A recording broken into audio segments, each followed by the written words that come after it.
Bismillahirrahmanirrahim.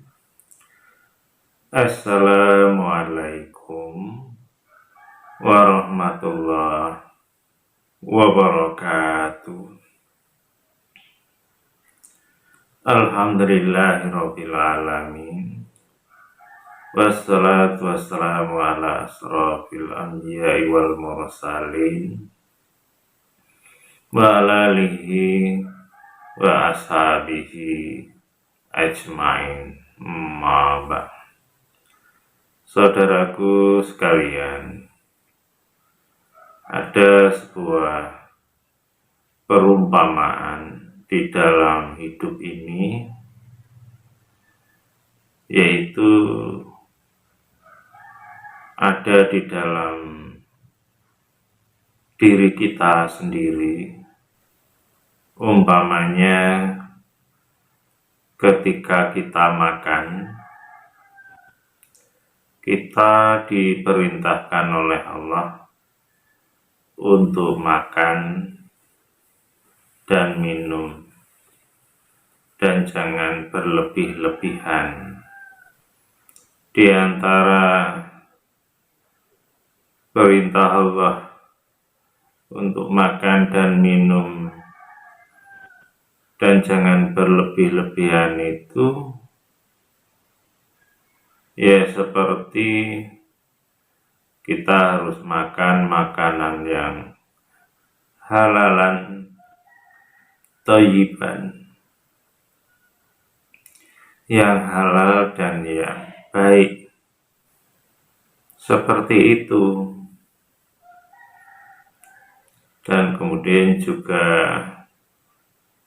ukurannya, jadi tidak sampai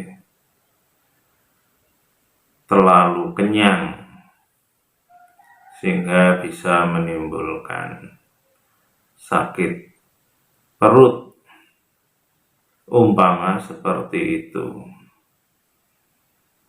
Karena nanti ada bagian yang itu wewenang Allah, yang kita tidak mungkin bisa mengatasinya, yaitu umpamanya setelah makanan itu masuk ke dalam lambung kita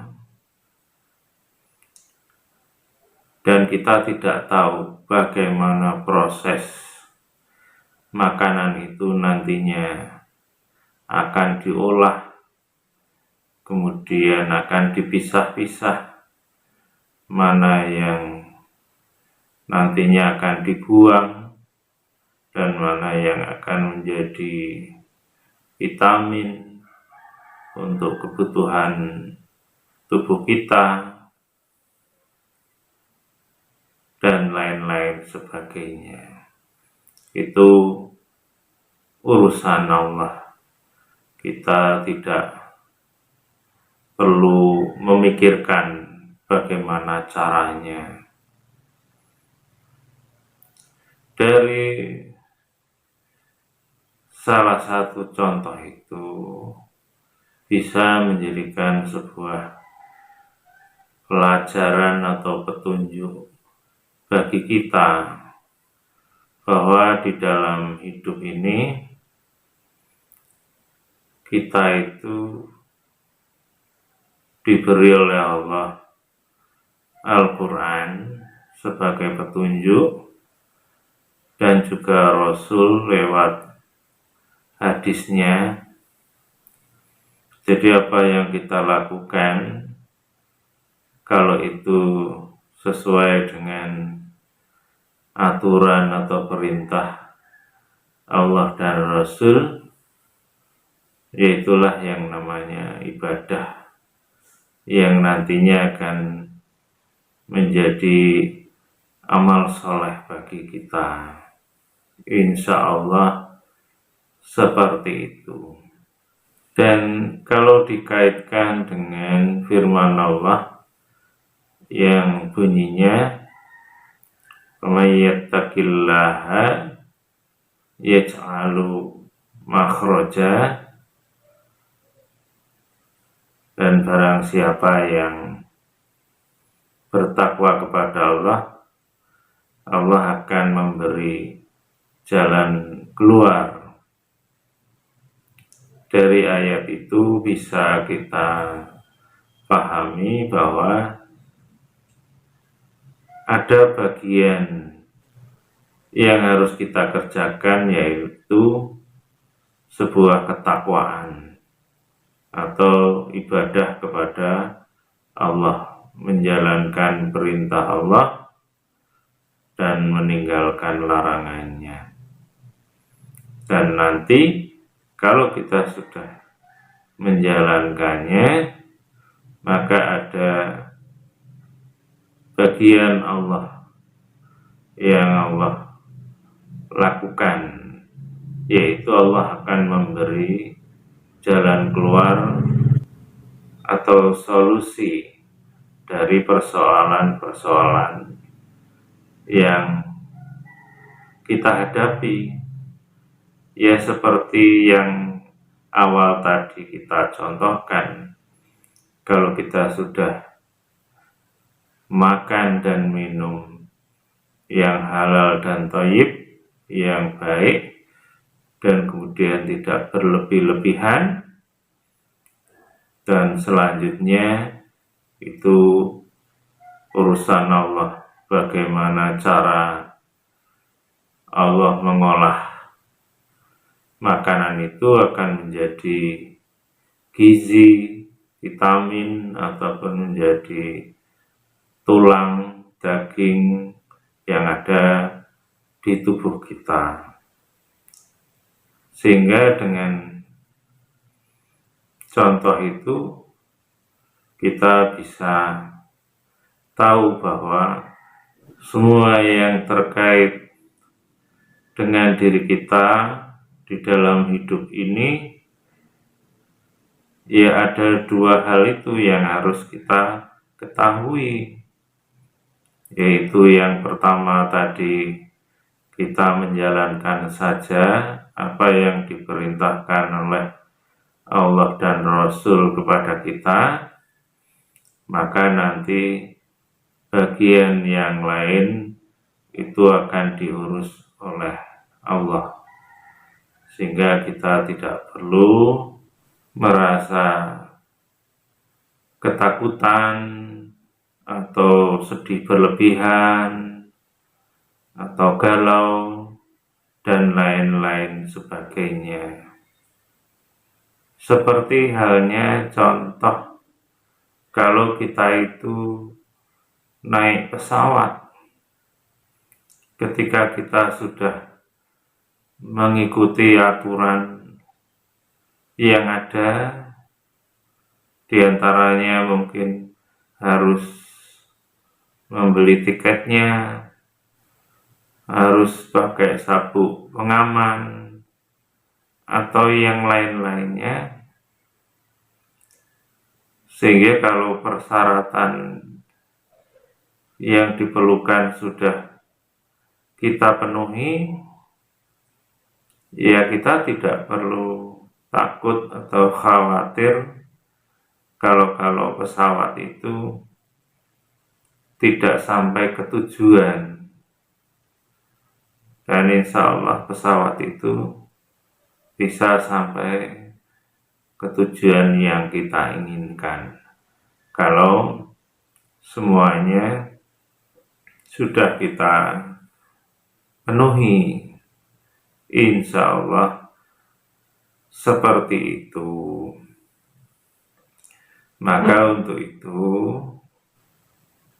kita menjalani kehidupan di dunia ini sama, ada pilotnya, ada yang menyetir, yaitu Allah. Jadi kalau kita itu mengikuti semua aturan yang ada, ya insya Allah kita juga akan sampai ke tujuan dengan selamat, dengan baik, dan tujuan kita yaitu akhirat.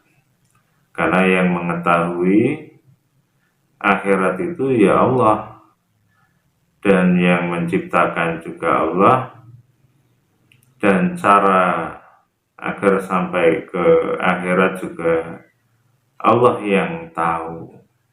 Maka kalau kita itu mengikuti aturan dengan baik dan benar, ya insya Allah kita akan sampai ke tujuan dengan benar dan dengan selamat.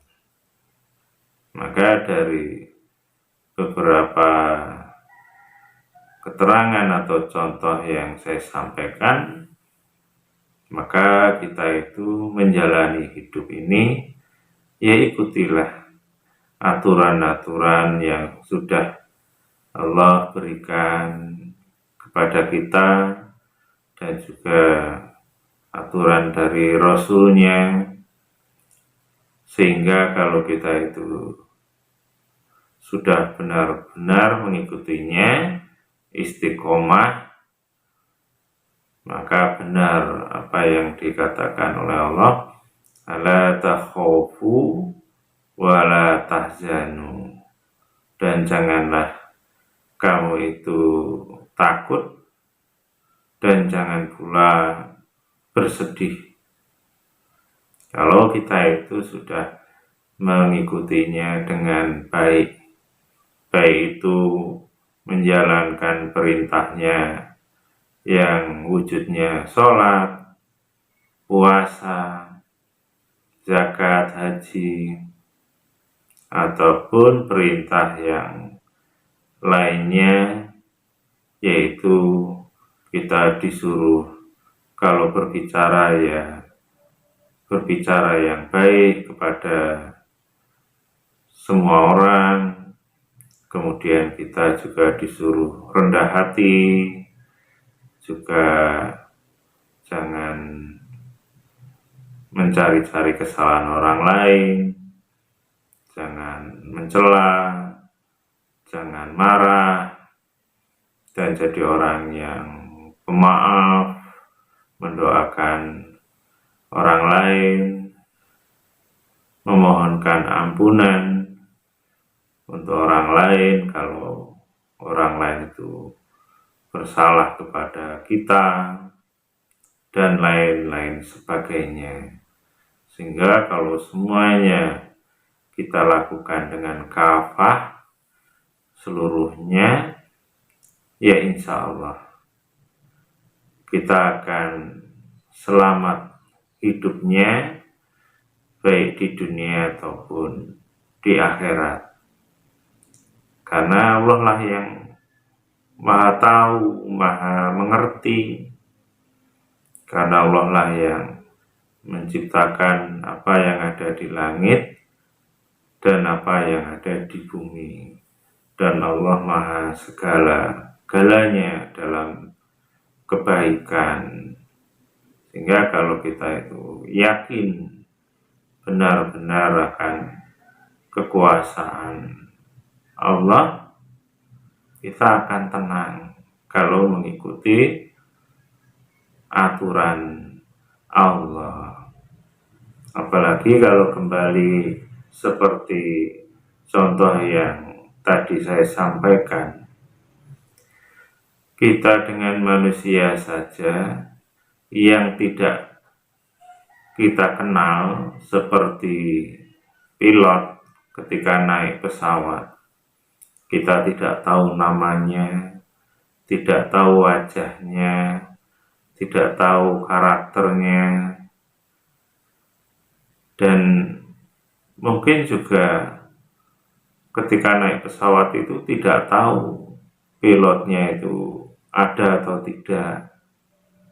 Tapi karena kita yakin sudah mengikuti aturan-aturan tadi, dan kita tenang naik pesawat, dan alhamdulillah sampai tujuan. Ini hanya manusia Pilot itu manusia yang bisa benar bisa salah, tapi kita bisa begitu yakin dan tenang padahal kita tidak kenal, tidak melihat. Artinya kalau kita itu dengan Allah yang juga kita tidak melihat, tidak tahu, tapi Allah itu kan maha segala-galanya, maha baik, maha kuasa, dan Allah itu tidak mungkin keliru. Kenapa kita tidak bisa tenang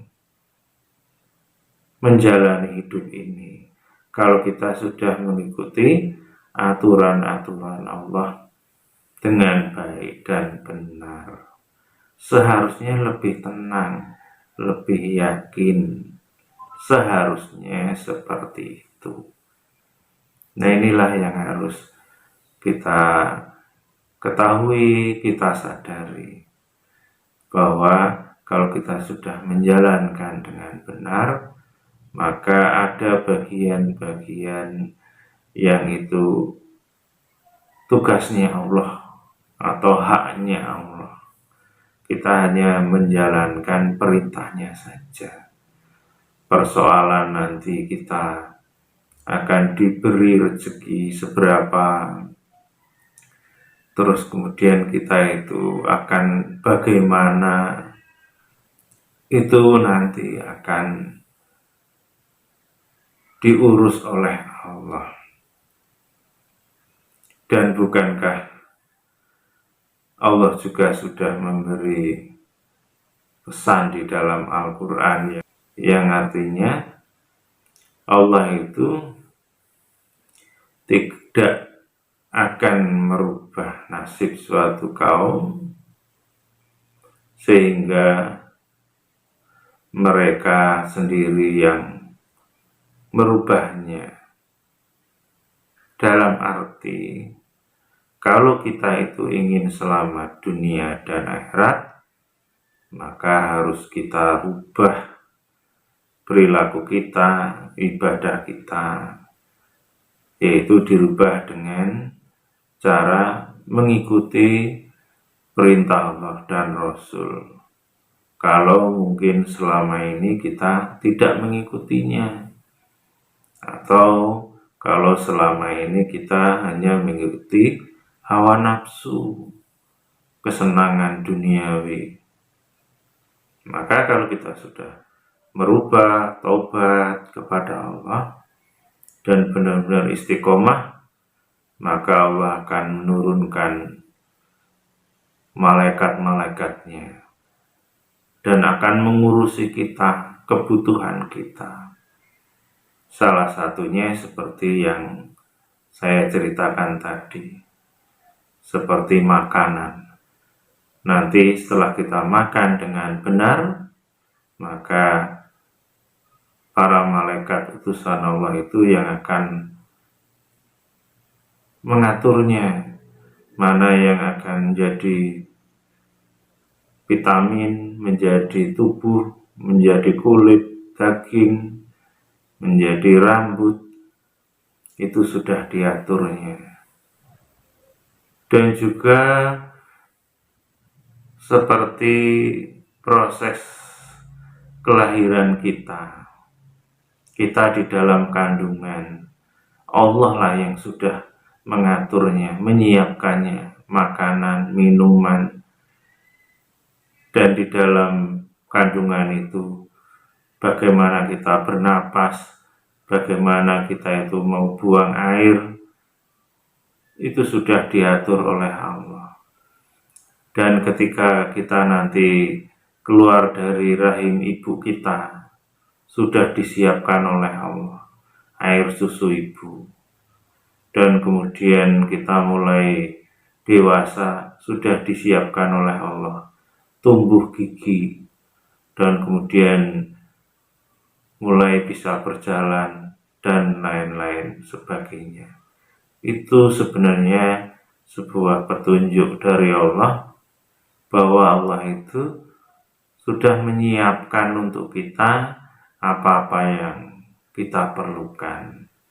Tinggal bagaimana kita itu setelah balik, setelah dewasa, setelah akal pikiran kita itu bisa berpikir dengan baik dan benar.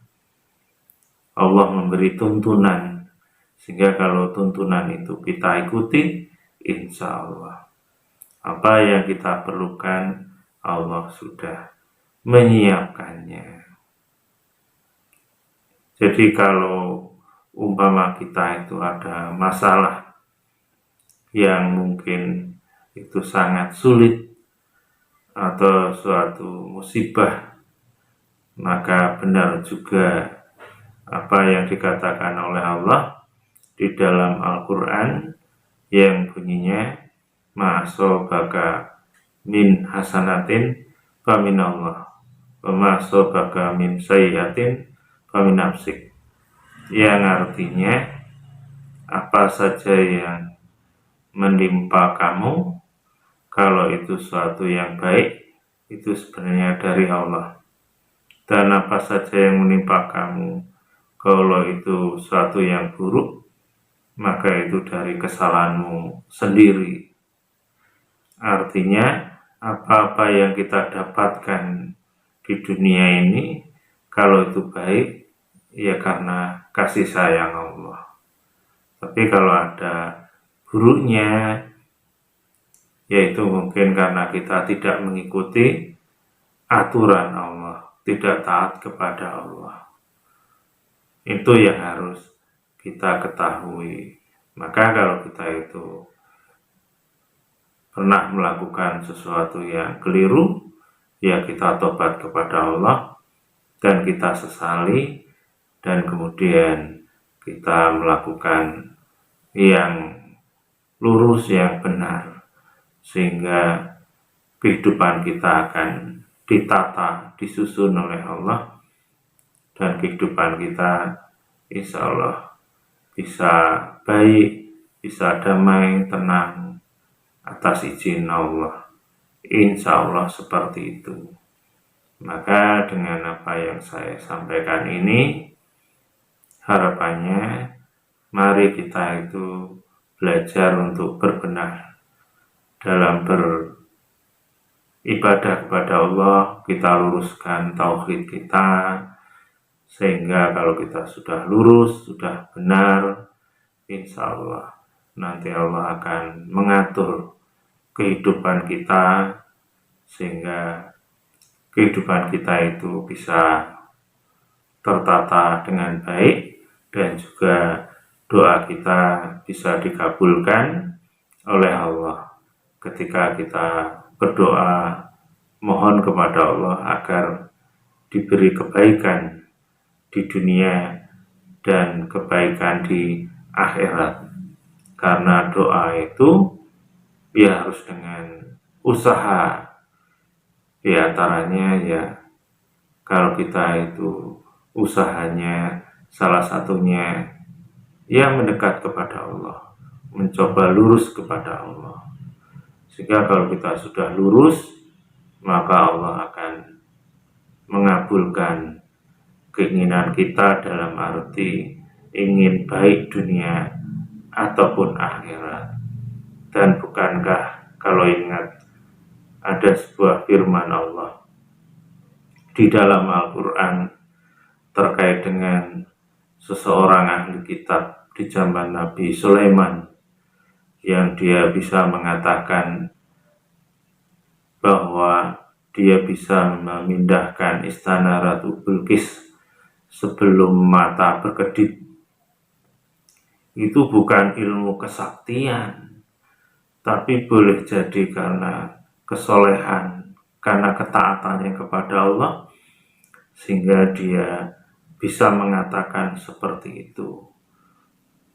Dengan mohon kepada Allah tanpa berucap, cukup dalam hati, sehingga bisa memindahkan istana Ratu Bilqis tidak sampai mata berkedip. itu diceritakan oleh Allah di dalam Al-Quran, juga agar menjadi pelajaran atau petunjuk bagi kita. Sebenarnya Allah bisa saja memberikan sesuatu kepada manusia siapapun kalau kita atau manusia itu benar-benar saleh kepada Allah. Insya Allah seperti itu. Hanya ini saja yang bisa saya sampaikan. Mudah-mudahan ini bermanfaat bagi kita, bagi saya. Dan kalau ada kelirunya, saya mohon maaf kepada Allah. Mohon ampun. Akhirul kalam. Assalamualaikum warahmatullahi wabarakatuh.